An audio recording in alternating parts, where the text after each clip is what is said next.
Nakunan mula sa camera footage ng PHIVOLCS ang pambihirang meteor o bulalakaw na dumaan sa itaas ng Bulkang Mayon Lunes ng gabi.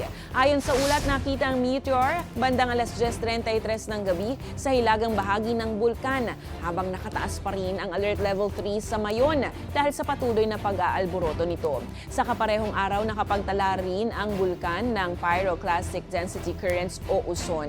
Pero paglilinaw ng PHIVOLCS na matapos ang mas malalim na pagbusisi ng seismic at camera data, ang meteor ay nag-disintegrate o nalusaw sa atmosphere at hindi diretsyang bumagsak sa lupa o sa slopes ng Mayon.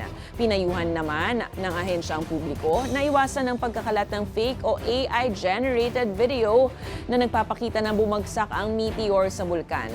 Nananatili namang sarado ang 6-kilometer danger zone dahil sa patuloy na banta ng mapanganib na aktibidad ng Bulkang Mayon.